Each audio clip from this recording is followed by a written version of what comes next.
Welcome back to Make the Most of Your Strengths. Today we are talking about the strength includer.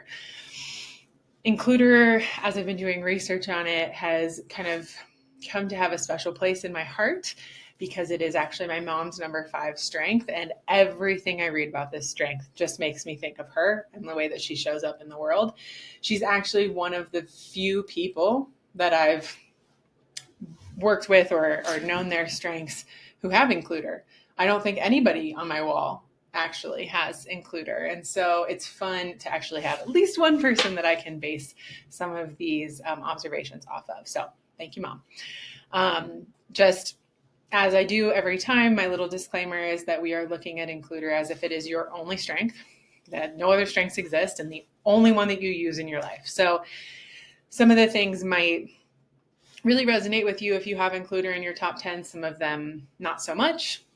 Take what works for you, what aligns for you, and then maybe reflect on the things that don't feel quite as aligned and think about how this strength might show up for you differently based on your other strengths. And again, if you want help with that, if you want to go deeper into your strengths, I would love to do a strength session with you. That's a 2-hour deep dive into your Clifton Strengths 34 report. We talk about your challenges, your strengths, goal setting, all the things that we kind of talk about in these videos, but very personalized to you and your top 10.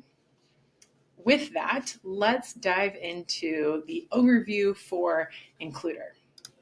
Now, I will say that includer is one of the ones where what we think about when we hear the word includer is pretty close to what the actual definition of this strength is.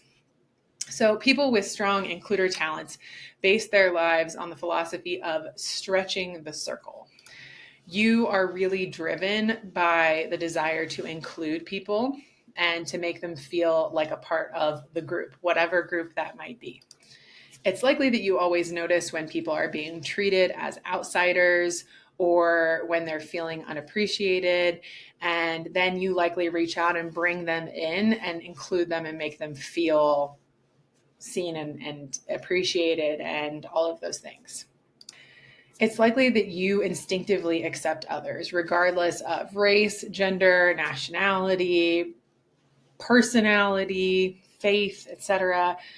As an includer, you are likely to pass very few judgments on other people.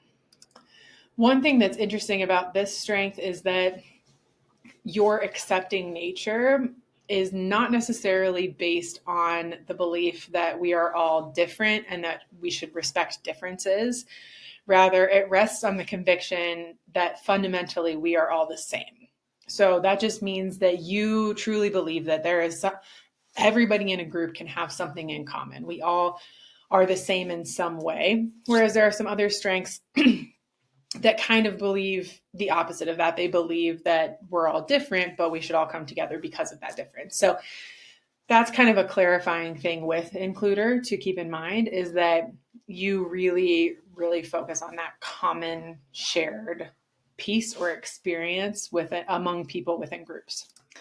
You likely really believe that we all are equally important, and therefore you believe that no one should be ignored and that each of us really deserves to have our voices heard, our opinions listened to, and ultimately to be included.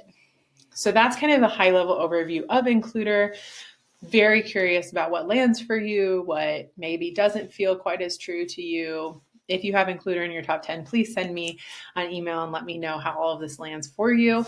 And in the meantime, we're going to jump into includer at work in the next video.